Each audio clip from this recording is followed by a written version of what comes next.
Hi, everyone. I'm coming at you live from my backyard because it is such a beautiful day. I'm trying to soak in every last minute of it. So today is May 1st. Our two big things are revising thesis statements and choosing evidence. So those are our two big objectives. We're going to go through some housekeeping about grades and makeup work and replying to comments and stuff. We're going to review some issues with thesis statements so that then you can go in and revise your thesis statement and reply to my revision comment. And then we're going to talk about selecting evidence. We are really just trucking along with this essay. Okay, so some housekeeping. If you are behind on the work, you need to submit lessons in order. So like if you didn't do the April 24th classwork, that was the assertions. So you need to start with that before you can go on to the next lessons. Because these essay parts, I'm designing this so that they're written in a certain order. So for grading purposes, as long as you are submitting a lesson each day it is due, I will give you full credit for that, even if it's not today's lesson. So those of you who are like really early behind, just get one lesson per day done. Start at the beginning, start at April 24th. That's like when we started writing the essay, and then just go from there, okay? Replying to comments. So you cannot get full credit unless you have both parts of these replies. So my assertion was not clarified in scope because it didn't have a why or how. I added a reason why people show different sides to themselves. So that is an exemplar reply because it has both of these things, what the issue was specifically and how this person fixed it. So you're getting a grade, it's an assessment grade for your revisions. So for assertions and thesis, this is going to be one assessment grade combined. So this is kind of the breakdown of how I'm grading that. So you get, 20% for the quality of your revision comments. So that's this part, and then 20% for the quality of the actual assertions. So did you actually fix the issue? And then same thing down here for thesis statements, it's going to be 5% each for revision comment and did you actually fix it? So this is all wrapped up into one assessment grade. So for today's assignment, May 1st, the May 1st classwork is just selecting your evidence. As long as you select all your evidence, you're going to get 100% for this classwork grade. As long as you're putting effort into it and not just like typing out some garbage. I can tell when you do that. Your thesis revision and reply, like I said, will be factored into that assessment grade, okay? All right, let's get into some issues with thesis statements. Overall, pretty good. Don't have a lot to go over, just some like kind of technical things that a lot of people miss, so I thought we'd review. So counterclaim, here's a model thesis for you. So you need a counterclaim, right? The claim that you disagree with, the claim on the opposite side from you. You need your actual thesis, right? What you do think, and your umbrella reason for why you think that. And then your blueprint, which is your summary of your assertions. So your plan for building your argument. So this is a model thesis, right? Counterclaim up here, you start with that. Then you say why that's wrong. And then you say how you are going to build your argument, your 3 reasons for thinking the way you do. So for the counterclaim, I got some questions about what the counterclaim should look like. So in your thesis statement, you need to acknowledge and refute a major counterclaim. So you can use the same, actually, I would recommend you use the same or similar counterclaim as you talk about in your first assertion, just maybe like a broader version of it. So instead of saying, although people can be fake online, like that would be in your first assertion, the counterclaim in your thesis might be like, although people can be, or relationships can be less authentic online, something like that. So just some different version of that counterclaim, that same one in your first assertion. Blueprint. So blueprint, it's like the plan, right? Just like for building a house, you don't build a house without a plan. Same thing for your essay. So this is just telling your reader how you're going to build your argument. So should not be longer than 2 or 3 sentences after your main thesis statement. Okay, quick summary of your 3 assertions, your 3 reasons. Just list out those 3 reasons. That's all. All right. And First person. This was a big one. A lot of people use first person in their thesis or assertions or both. You should not be using first person. So that's saying things like I believe, I think, in my opinion. Get rid of it. We don't want that in your thesis or assertions. Okay. So like literally it's as simple as crossing it out, right? Here's an example of like I saw this a lot. I disagree with her because you just literally get rid of it, right? It actually helps us connect better than we could without it. Just get rid of the I think. That's all. You're just stating it like it's a fact, but it's not a fact. It's your opinion.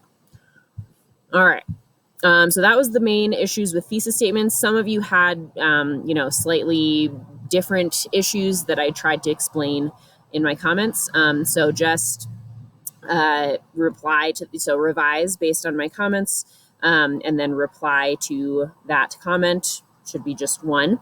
If you don't have a comment, you need to add one saying why your thesis meets the criteria for success. So same thing like we did with assertions, except it's just one comment this time. So revise your thesis first, reply to that comment saying what the issue was and how it revised. If you did not have a comment, just add one saying why it meets the criteria for success. All right. And if you're confused about how to revise, if you don't know what I'm talking about, come to office hours, please, or just email me.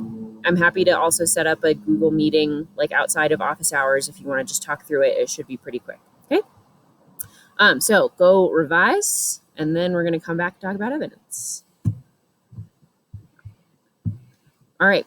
Evidence. So how to select and contextualize evidence for an argument essay. So contextualize means put something in context.